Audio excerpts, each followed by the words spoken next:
Hello friends, welcome to Learn English Everyday YouTube channel. ஒவ்வொரு நாளும் நம்ம ஒவ்வொரு உச்சரிப்புகளை வச்சு கான்சனன்ட் எழுத்துக்கு கூட சேர்த்து படிக்கும் போது என்ன மாதிரி உச்சரிப்பு சவுண்ட்ஸ் வருது அப்படின்றத தொடர்ச்சியா நிறைய வீடியோஸை நம்ம பார்த்துட்டு இருக்கோம். இன்னைக்கு நம்ம பார்க்க போற சவுண்ட் என்ன அப்படின்னா ஐ அப்படிங்கிற சவுண்டு. இதுக்கு நமக்கான ரூல் என்ன அப்படின்னா ஐ டேஷ் இ, இதோட சவுண்டு ஐ அப்படின்ற சவுண்ட் கொடுக்கணும் அப்படின்றத தான் நம்ம பார்க்க போறோம். இப்போ ஃபர்ஸ்ட் நம்ம ஒரு முக்கியமான விஷயத்த பார்த்துடலாம். இது என்ன அப்படின்னா இந்த ஐ அப்படின்ற சவுண்டு ஐ எழுத்தோட லாங் சவுண்டு. அதாவது இந்த AEIOU இந்த 5 உயிரெழுத்துக்களுக்குமான நெடில் உச்சரிப்பு. அந்த எழுத்துக்களோட பெயர் தான் அதோட உச்சரிப்பு அப்படின்றத நீங்க ஈஸியா ஞாபகம் வச்சுக்கிறதுக்காக இந்த ஒரு விஷயத்த ஞாபகம் வச்சுக்கலாம். அப்போ ஐயோட லாங் சவுண்டுன்னு சொல்றது வந்து ஐ தான். ஓகேங்களா? ஸோ அப்போ ஐ டேஷ் இ, இங்க வந்து இந்த டேஷ்ன்ற இடத்துல எந்த கான்சனன்ட் எழுத்து வேணாலும் வரலாம். ஸோ இந்த ரூல்ல வந்துச்சு அப்படின்னா நம்ம அடுத்து வரக்கூடிய ஈயை வந்து சைலண்ட் பண்ணிட்டு முன்னாடி இருக்கக்கூடிய ஐக்கு லாங் ஐ சவுண்டு கொடுக்கணும். ஓகே, ஸோ இது கான்சனன்ட் கூட வரும்போது என்ன மாதிரி சவுண்ட்ஸ் வருது, அதை எப்படி படிக்கணும் அப்படின்றத நம்ம ஒன் பை ஒன்னா ப்ராக்டிஸ் பண்ணலாம். இந்த மாதிரி நம்ம நிறைய ப்ராக்டிஸ் பண்றதுல என்ன நமக்கு பெனிஃபிட் அப்படின்னா நிறைய வேர்ட்ஸ் ரீட் பண்றதுக்கு உங்களுக்கு யூஸ்ஃபுல்லா இருக்கும். அண்ட் வந்து சவுண்ட்ஸை வச்சு நம்ம எழுதுறதுக்கு ட்ரை பண்ணும்போதும் ஸ்பெல்லிங் மிஸ்டேக் வராம ரூல்ஸ் தெரிஞ்சு எழுதுறதுக்கு இன்னும் உங்களுக்கு ரொம்ப ஹெல்ப்ஃபுல்லா இருக்கும். இதை பேசிக்கா பிகினிங்ல இருந்து கத்துக்கிறவங்க கூட கத்துக்கலாம். நிறைய வீடியோஸ் நம்ம சேனல்ல இருக்கு, செக் பண்ணி பாருங்க. ஸோ இது வந்து ஐ அப்படின்ற சவுண்ட் சொல்றோம் இல்லையா, அப்போ வந்து பியோட சவுண்டு இப்பு அப்படிங்கிற சவுண்டு. இங்க ஐ அப்படின்றது சேரும் போது இதை எப்படி படிக்கணும்னா பை பை அப்படின்னு படிக்கணும். இதுல நிறைய பேத்துக்கு வர்ற கன்ஃபியூஷன் பிக்கும் பிக்கும் என்னங்க டிஃப்ரென்ஸ். ஏன்னா தமிழ்ல ரெண்டுக்குமே நம்ம வந்து ஒரே எழுத்து தான் மென்ஷன் பண்ணுவோம், ஆனா அதை உச்சரிக்கக்கூடிய அந்த விதத்துல தான் நமக்கு மாறும். பிய வந்து இப்பு அப்படின்னு சொல்லி உச்சரிக்கணும், பிய இப்பு அப்படின்னு உச்சரிக்கணும்.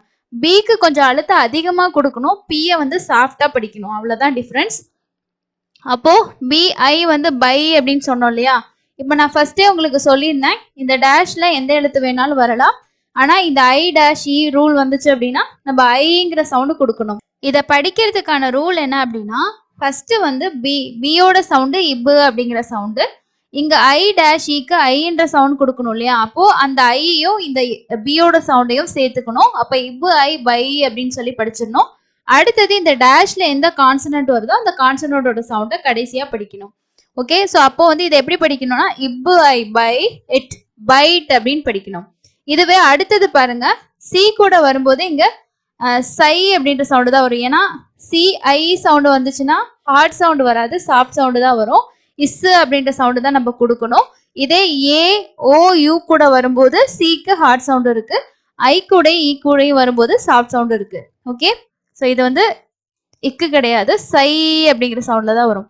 இப்போ இங்க பாருங்க, நமக்கு எக்ஸ்ட்ரா ஈக்கு அப்புறமா இன்னொரு கான்சனன்ட் எழுத்து வருது. அப்போ இதை நம்ம எப்படி படிக்கணும் அப்படின்னா ஃபர்ஸ்ட் சியோட சவுண்ட் என்னது இஸ் அப்படின்ற சவுண்டு. ஏன்னா ஐ கூட வரும்போது அதுதான் அதோட சவுண்டு. இஸ் இல்லைன்னா இச்சுன்னு வச்சுக்கலாம். ஓகேங்களா? ஸோ அப்போ இது வந்து ஐ, அப்போ சை சை. டியோட சவுண்டு இட் சைடர். ஸோ இதை வந்து சைடர் சைடர் அப்படின்னு படிக்கணும். சைடர் அப்படின்னு படிக்க கூடாது, ஏன்னா இங்க வந்து ஐ டேஷி ரூல்ல தான் படிக்கணும். அப்போ ஐக்கும் ஈக்கும் நம்ம சேர்த்து ஐங்கிற சவுண்டு கொடுத்துறோம். Cider cider. ஓகே, சைடர் கிடையாது, சைடர் அந்த சவுண்ட்ல படிக்கணும். அடுத்தது பாருங்க, டியோட சவுண்டு இட்டு இட்டு ஐ டை, வியோட சவுண்டு யூ, அப்போ டைவ் டைவ் அப்படின்னு படிக்கணும். அடுத்தது ஐ ஃபை இன் ஃபைன் அப்படின்னு படிக்கணும். எஃபோட சவுண்டு இஃப், இங்க ஐ ஃபை இன் ஃபைன் அப்படின்னு படிக்கணும். நெக்ஸ்ட் ஒன் பாருங்க, ஜி ஜி கூட ஐ வரும்போது நம்ம இஜ்ஜு அப்படிங்கிற சவுண்டு தான் கொடுக்கணும். ஜிக்கும் 2 விதமான சவுண்டு இருக்கு, அது ஆல்ரெடி நிறைய வீடியோஸ்ல நம்ம பார்த்துருக்கோம். அப்போ ஜி கூட ஐ வரும்போது ஜை ஜை அப்படிங்கிற சவுண்ட் வரும், அப்போ ஜைம் ஜைம் அப்படின்னு படிக்கணும். அடுத்தது ஹெச்சோட சவுண்டு இஹு அப்படின்ற சவுண்டு, அப்போ இஹு ஐ ஹை ஹைடு ஹைடு அப்படின்னு படிக்கணும். ஜேயோட சவுண்டு இஜ்ஜு இஜ்ஜு ஐ ஜை யூ இஸ். வியோட சவுண்டு வந்து லாஸ்ட்ல எஸோட சவுண்டு வரும், அப்போ ஜைவ்ஸ் ஜைவ்ஸ் அப்படின்னு படிக்கணும். கேயோட சவுண்டு இக்கு அப்படிங்கிற சவுண்டு, இங்க இக்கு ஐ கை இட் கைட் கைட் அப்படின்னு படிக்கணும். அடுத்தது பாருங்க, எல்லோட சவுண்டு இல்லு. ஸோ இல் ஐ லை லை லைம் லைம் அப்படின்னு படிக்கணும். I மை இஸ் மைஸ் மைஸ். ஓகே, அதே மாதிரி I மை மைன். So MINE mine. இதுவும் IN மைன் மைன் அப்படின்னு படிக்கணும். அதே மாதிரி நெக்ஸ்ட் ஒன் பாருங்க. I நை நைன்.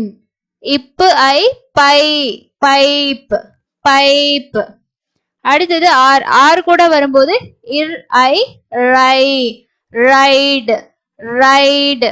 ஓகே, அதே மாதிரி எஸ்ஸோட சவுண்டு I சை சைடு சைடு அப்படின்னு படிக்கணும். டீயோடது I டை.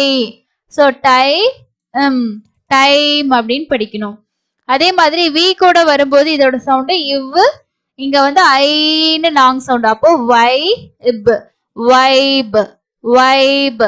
அதே மாதிரி UI வைன். ஓகே, ஸோ இங்க வந்து Q கூட வரும்போதும் Q எப்பயுமே வந்து U இந்த மாதிரி ஒரு சில எழுத்துக்களோட தான் நமக்கு அதிகமான வார்த்தைகள் இருக்கு. இதை வந்து குவைட் குவைட். ஸோ இங்கேயும் லாங் ஐ சவுண்டு தான் வருது குவைட் அப்படின்ற வேர்டுல.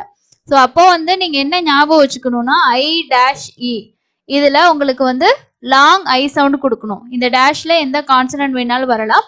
I-E இருக்கும்போது ஐ அப்படிங்கிற லாங் சவுண்டு. இதுல சில டைம்ல நமக்கு வந்து E அப்படிங்கிற சவுண்டு வந்து வரும். ஆனா பெரும்பாலும் வந்து நமக்கு ஐ அப்படிங்கிற சவுண்ட் தான் நம்ம ஐயோட லாங் சவுண்டா இந்த இதுல வந்து யூஸ் பண்றோம். ஸோ இதுல வந்து இது என்ன அப்படின்னா லாங் சவுண்டில் இருக்கக்கூடிய ஒரு முக்கியமான ரூல் I-E. இதை வச்சு முன்னாடி வர ஐக்கு என்ன சவுண்ட் வருது, அடுத்து இருக்க வவலுக்கு என்ன சவுண்ட் வருது, சவுண்ட் வருதா வரலையா அப்படின்றத நம்ம ஈஸியா கண்டுபிடிச்சிக்கிறதுக்கான ரூல்ஸ் தான். இதே மாதிரி A-E வந்து இருக்கு. அந்த வீடியோ நான் வந்து ஷேர் பண்ணியிருக்கேன், செக் பண்ணி பாருங்க. இந்த மாதிரி இன்னும் நிறைய சவுண்ட்ஸ் வந்து இருக்கு. அது எல்லாமே நம்ம தெரிஞ்சுக்கிட்டோம் அப்படின்னா இங்கிலீஷை ஈஸியா படிக்கிறதுக்கும் சரி, ஸ்பெல்லிங் மிஸ்டேக் இல்லாம உங்களால உச்சரிப்புகளை வச்சு எழுதுறதுக்கு ட்ரை பண்ண முடியும். இந்த வீடியோ உங்களுக்கு யூஸ்ஃபுல்லா இருந்துச்சுன்னா கண்டிப்பா கமெண்ட்ஸ்ல ஷேர் பண்ணுங்க. உங்களுக்கான டெஸ்ட் என்ன அப்படின்னா I-E. ஸோ இந்த சவுண்டை வச்சு உங்களுக்கு தெரிஞ்ச 5 வேர்ட்ஸை கமெண்ட் செக்ஷன்ல கமெண்ட் பண்ணுங்க. ஸோ நிறைய ட்ரை பண்ணுங்க, நிறைய தெரிஞ்ச விஷயங்கள் திரும்ப திரும்ப ப்ராக்டிஸ் பண்ணுங்க. உங்களால ஈஸியா இம்ப்ரூவ் பண்ண முடியும். இன்னொரு இன்ட்ரெஸ்டிங்கான யூஸ்ஃபுல்லான லெசன்ல மீட் பண்ணலாம். தேங்க்யூ.